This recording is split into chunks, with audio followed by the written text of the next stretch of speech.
Monday morning here in Northwest Florida, and today's guest we have with us Fort Walton Beach City Councilman Payne Walker.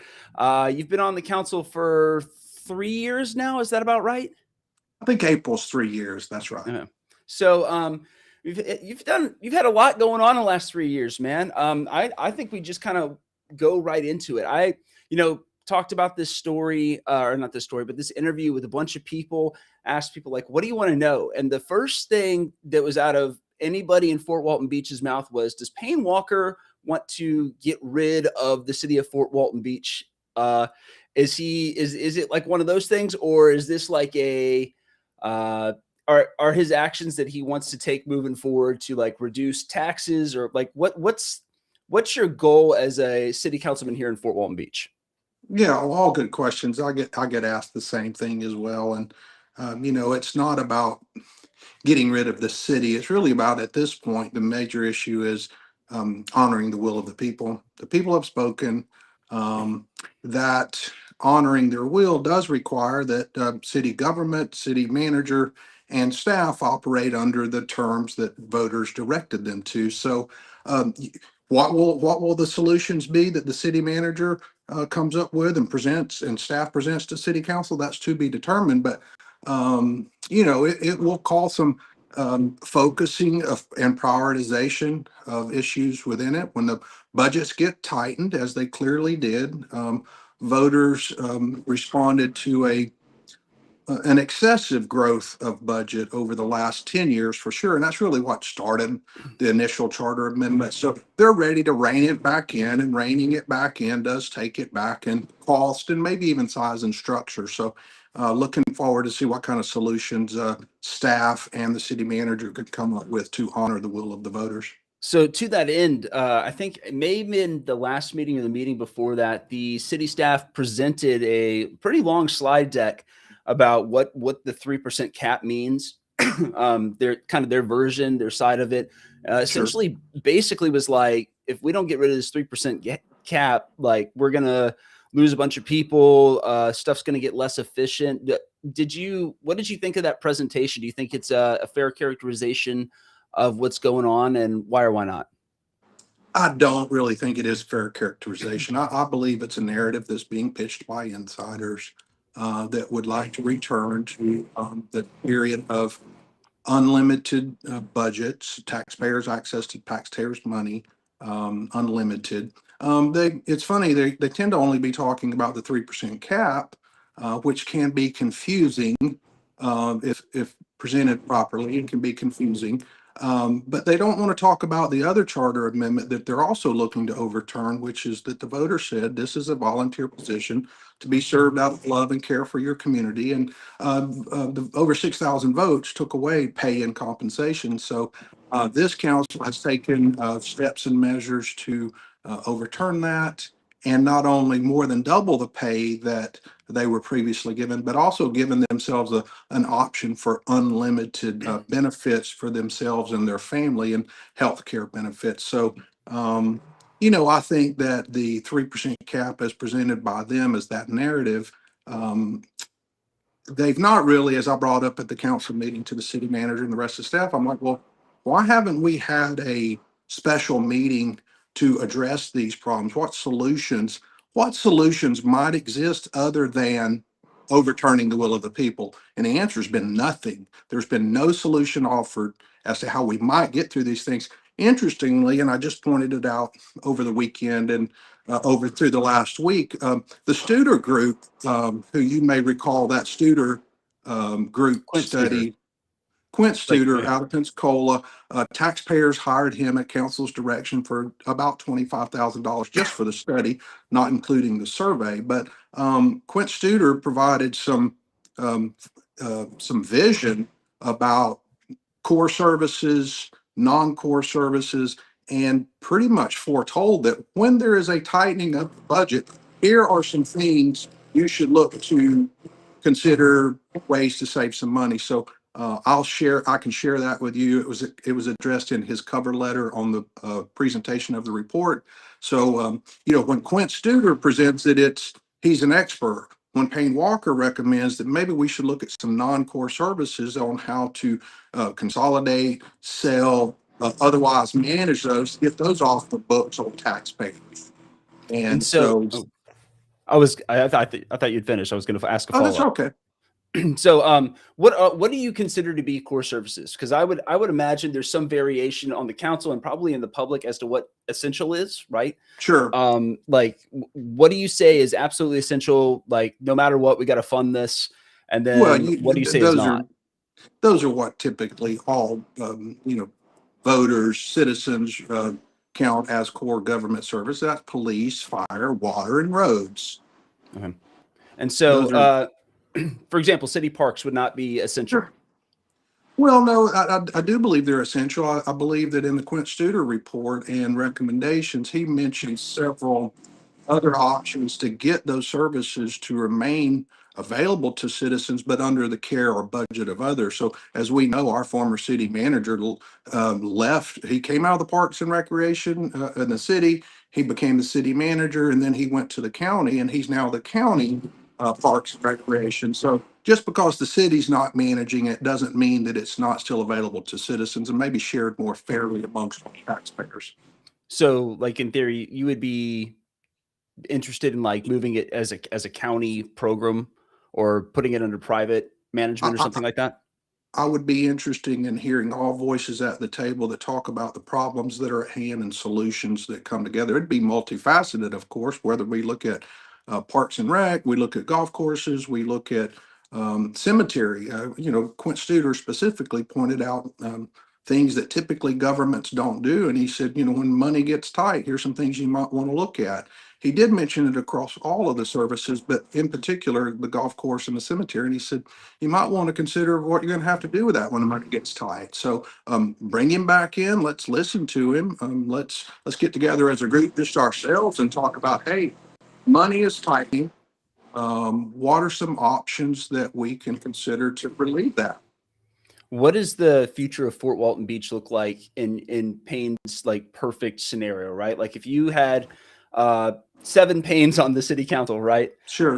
What would you be moving toward? What would the vision be?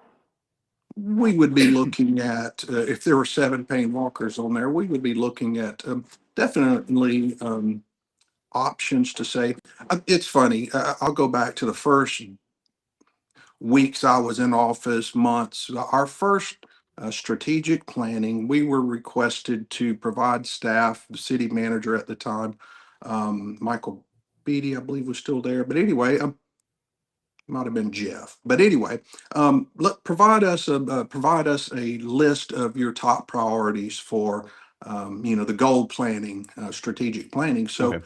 thought about it for a number of days before the meeting, and I've gone through goal planning before and setting, and I said, well, I've got one goal. My goal is to re- do whatever is necessary to reduce the cost, size, and scope of government on taxpayers. So, what can I do? What could we do to obviously keep services active and going? I think just recently was a good example. Trash. Let's look at that. Is there a way that we can do that differently, better, more efficiently? It ended up costing taxpayers $2 more, but they're getting trash pickups a week Okay. now. So that was done in a 2 week period. So let's look at other services, whether it's how we get our law enforcement services. And I've brought that up in public at the last meeting. One of the questions I have when you look in earnest, actually, these charter amendments are such a big deal. We got the 3%, we've got the pay and compensation, but the other one is ordinance 2198, which deals specifically with the police department, which I found very interesting and, mentioned at the council meeting when they were getting ready to vote on it. And I said, guys, look, this 2198 here appears to shift responsibilities and or abilities of council to put out for bid consideration to um, other agencies to consolidate or to provide the law enforcement services. That was rejected outright in the move in the motion passed. But at the 2 meetings ago, I mentioned some statistics to the police chief in particular. I said, it's my understanding that Destin, who's practically the size of us in square mileage. I think they're 7.1 and we're 7.3 square miles or whatnot. But they received 36,000 calls. They handled it with 16 law enforcement officers provided by the county under a contract of about 3.3 million. In comparison, Fort Walton Beach, we had 31,000 calls, which is 5,000 less. We did it with 53 officers. And I would add that the entire staff of the police department is 78. And we did it at a budget of $9.5 million. So I believe there's opportunity there for taxpayers to seriously consider, how do we get law enforcement? How do we pay for it? And can we still have the same great service at a less cost? And I believe the answer is yes, but there's been no serious discussion about it. So Seven Payne Walkers would have that serious discussion about how taxpayers might receive the same service and or better for considerably less money. Okay. You brought up there was something I wanted to ask. Oh, charter amendments. Okay, so you brought up, I think, twice the charter amendment. You know, the voters have spoken, right?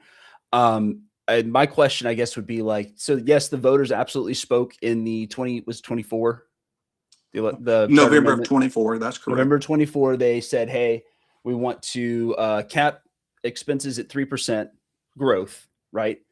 Certain expenses, correct. Personnel and yes.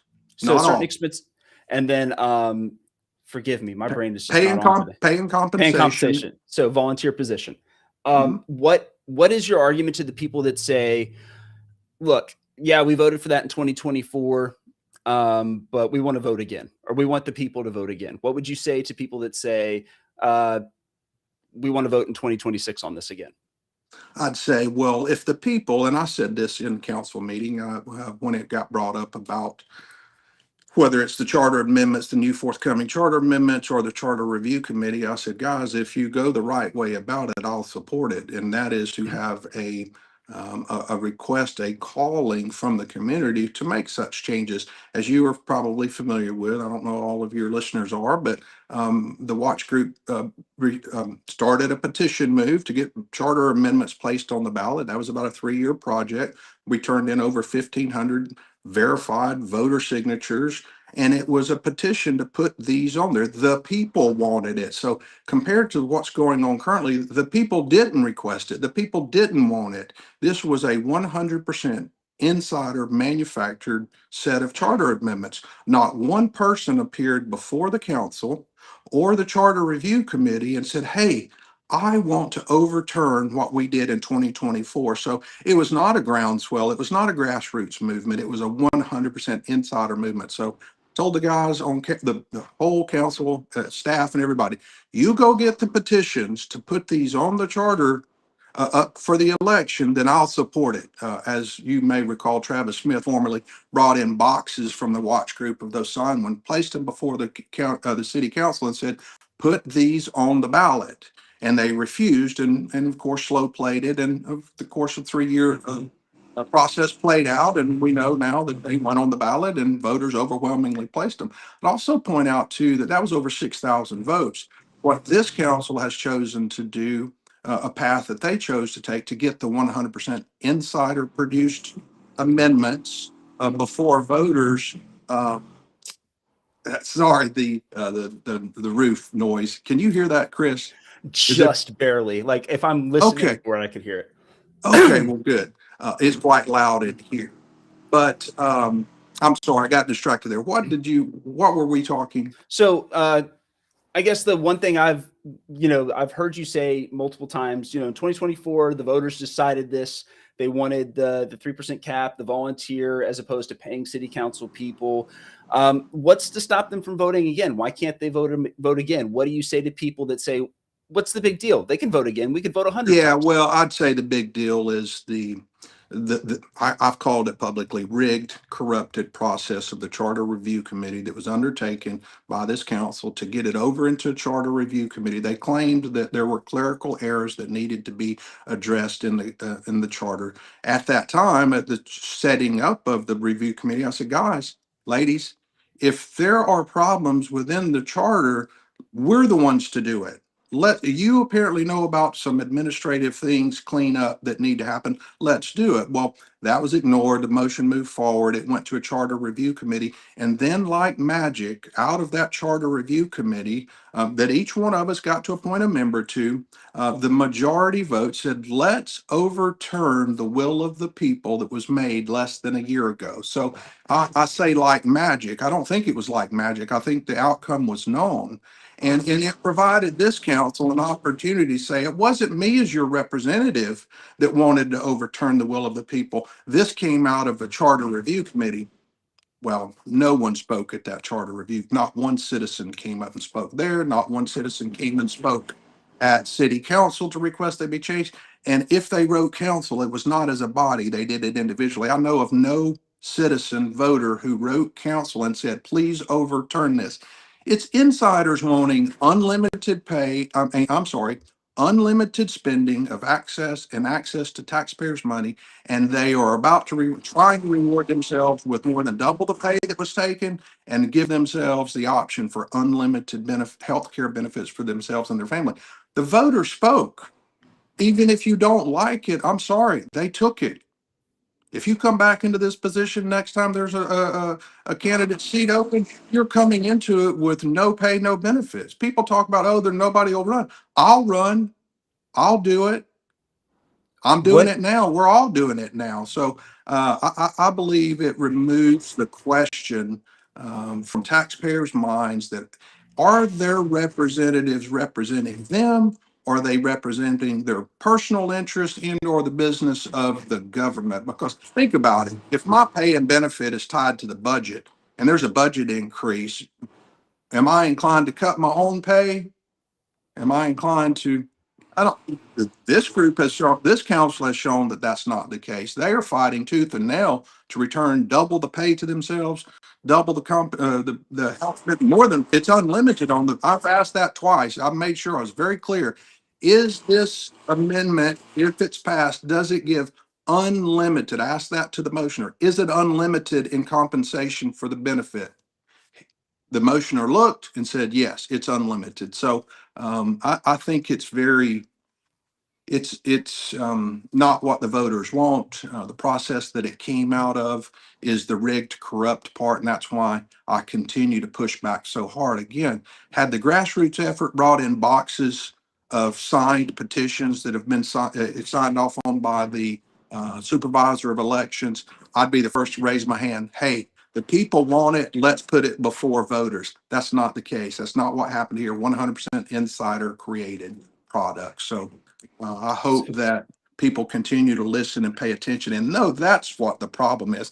It's not the 3%. It's not the pay and benefits. It's not, that's themselves. You can argue about them. It's the process that it came out of that's the major problem. who are the insiders, right? Like, because I hear insiders and like who are they, right? Who do you see as the insiders in this specific case? Is it specific like I city think council people? you have to look individually and say who's going to benefit from this. And if one who is pushing to overturn the will of the people is going to personally benefit, they're an insider. It's a personal benefit. Is it a business entity in the community that receives taxpayers' money? If it's unlimited, if it's limited, could their funding be cut? I think they would be identified. It's really who stands to gain. If it's not the taxpayer, then it's an insider. If it's for a taxpayer's benefit, then it's to the benefit of taxpayers. So who would you say stands to gain from these charter amendments passing? The amendments to change the Well, amendment. well, obviously, we can start with council, right? We can start with council. Unlimited pay, unlimited healthcare benefits, more than double the pay that was taken from them previously.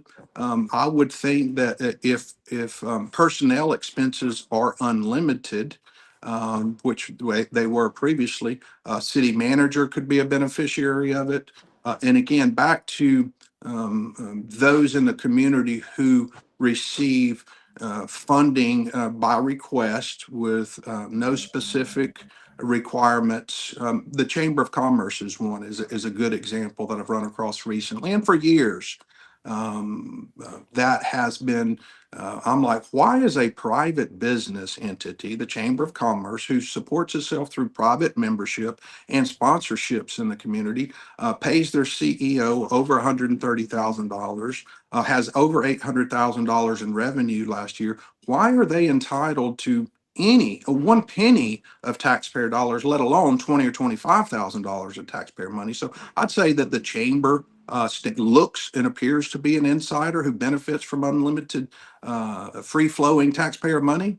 So I'd put them in that category. Okay. What else do I need to ask you? I think I got all my questions on my list. Is there anything else that people need to know, either about this upcoming referendum? Which do you remember the exact date? Yes, March the 10th. Okay, March 10th. So Now, Fort also, I Walton would point out that this week, today's what, the 21st? 23rd. Yes. Today's 23rd? Already, I Okay, know. then. Huh? Sorry, Pat. What? Oh, so much fun. But today, going on in Okaloosa County, Clerk of Courts, the Fort Walton Beach Watch Group did sue the city over the ballot language that was used. 2198 is. I'll take just a second because I think it's such a glaring, obvious insider creation. 20 ordinance 2198 for the ballot language describes it as administrative efficiency. Do you hereby grant the city the ability for administrative efficiency? And you know, who's not in favor of administrative efficiency? But it turns out that's the ordinance that removes the authority, the power, the ability of council to consider how taxpayers might receive law enforcement services from an outside service, Okaloosa County Sheriff's Department in particular. So when the language of the ballot does not tell the voters that, hey, if you pass this, you're actually removing authority and ability from your council, and instead calls it administrative efficiency. I just said it this weekend for the first time because I've been struggling with it so much. But I said, do you want to talk about Orwellian? I mean, that's Orwellian language when you're covering and disguising what's actually going on from the voters in that type of language, when it's not the truth, it's not what it does. You go read the ordinance itself, 2198, and then you go look at the ballot language and see if it represents. Now, I'm hopeful, I'm confident that Okaloosa County Court judge today will rule today or in the coming days that that one in particular shall be null and void from the ballot. Now, will it remain on there since they're already printed? Yes. Or if all of them are struck, that's one thing. If they're individually struck, one may not know it going into the ballot box, but if they choose yes or no on that, it'll be irrelevant because it won't be scored. If they get rid of all of them, there won't be an election because that's the only thing on the ballot. And that was Mhm. the other thing. I think I was going down that road, Chris, was that over 6,000 voters passed this originally. It was a grassroots effort, 1,500 votes. Now, this council took an action through a rigged charter review committee to put it on a special election. So historically, we'll be lucky to have 1,500 voters. And I asked it in council, can you imagine 800 votes overruling the will of over 6,000 votes? And that's Orwellian. That's concerning to me in those regards. So I hope that the judge strikes them all. I hope that if the judge doesn't strike them all, he strikes the majority of them. If he doesn't strike the majority of them, I hope that voters show up in mass. They talk to their neighbors, they tell their friends, and they warn their neighbors what's going on here. This is not about 3%. This is not about pay and compensation. This is about the rigging of the system that took place and produced these 100% insider charter amendments that voters are going to have before them. And so education is important, and I've been trying to do that the best I can for since my beginning on council. So I have one question that's coming in from Sure. comments from Mayor Mark Franks out of Shalimar. Yep. He says, ask him if he wants the city of Fort Walton Beach dissolved. I mean, no government is his goal, correct? We asked you, this is the first question I asked you, but people are Yeah. tuning in. And so I think this is the one that, like I said, everybody keeps asking me. So do Sure. you want to dissolve the city? Well, I think I did make a comment on Mayor Marks. I was surprised that Shalimar still has a government. I wasn't really still aware of that, but apparently they do, and he's still the mayor. But dissolved, no. Lean, mean, efficient, a benefit for taxpayers, absolutely. That's what I want. I love our library. I love our sports. Doesn't mean that they can't be handled differently by other taxpayers participating in it. That's this is one thing I say often, and it tends to deal around that police department. But since our police department exists for one reason and one reason only, and that is because in our charter it's called we must have enhanced services. What are enhanced services? Enhanced services are the amount of services above and beyond what we already pay the county for. Us city taxpayers, our taxes go to the county and they fund the sheriff's department, but we really don't get any of the services. So now for our enhanced services, simply put, we have a $9.5 million funded enhanced services law enforcement that has a staff of 78, including 53 police officers. So I think there's some room for consolidation, for efficiency. You want to talk about efficiency? Yeah, I think there's some room for efficiency there. When Destin can handle 36,000 calls with 16 officers, and we take 53 officers on 31,000 calls, I think there's room for efficiency, yes. So when you say the 53 officers, does that also include the sheriff's deputies, or is that just 53 No. sworn Fort Walton Beach law enforcement officers? 53 police officers, and it may be 54, 55 now. 53 was 6 months ago. We continue to be a city limits that has no growth. We've not grown since the late 70s. We have, in the last 10 years alone, we've added 17 FTEs, full-time positions equivalents to the police department. We've gone from 4.5 million to now over almost 10 million in 10 years. So there's been a lot of growth going on in the city, but it's not been in people. It's been in tax revenue, and it's been in increasing the size of government personnel. We've added 28 people to the roles, which I kind of use as it's somewhat interesting that it's alleged that we can't attract or keep people. I'm like, well, we've added 28 people in 10 years.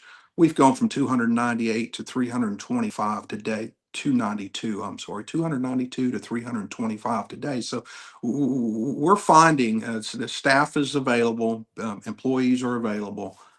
So it is a constant battle between taxpayers and their money and the government that wants to grow government at all. That seems to be the goal, is to grow government. And it's always at taxpayer expense. Wherever the money comes from, it's 100% taxpayer money. So it may not just be in property taxes, it's in other forms of taxes here. But since we've been subsidizing, we subsidize Okaloosa County residents with their law enforcement, but not one of them subsidizes ours at $9.5 million.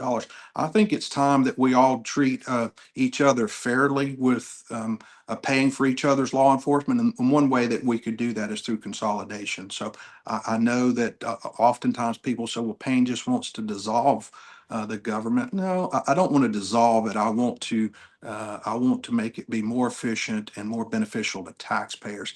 And that is in direct opposition to those who want to grow government. Yes. So I'm not surprised that I have the opposition that I do. And it's coming from those insiders who stand to lose. I get it. I understand it. Since I have you, late this past week, the state legislature moved forward with a bill to get rid of property taxes, except for the school district. Sure.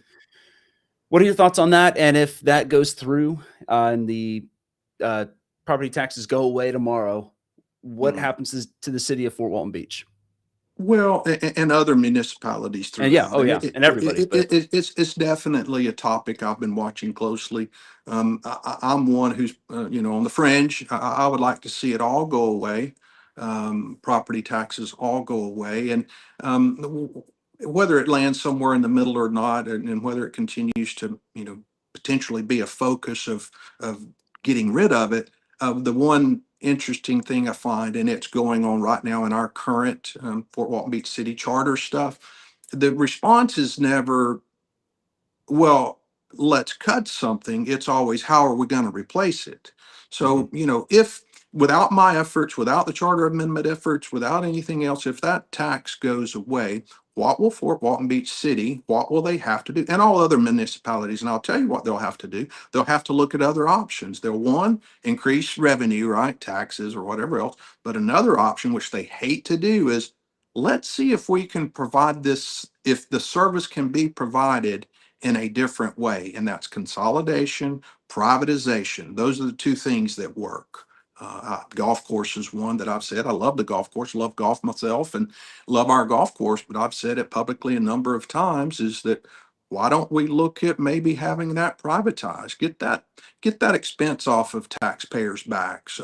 You know, when it's making money, it's fine, and it's been making money. I think the last 1 or 2 years, but the 10 years prior to that, Travis Smith seemed to be the better expert, more of an expert on it. But I think the numbers that I recall from him, and it's been a number of years, and through my own research, not just on him, but I think that taxpayers lost close to $5 million in a 10-year period at the golf course. So recreation should not be at the expense of another taxpayer. That should be enterprise fund. You know, that's whether it's recreation, whether it's the golf course, those type things. To think that a single struggling mom, dad, parent, grandparent, whoever else is struggling to make their own ends meet, are having to subsidize whether it's golf for someone or recreation for kids, is it's just concerning that we require others to provide recreation for others while those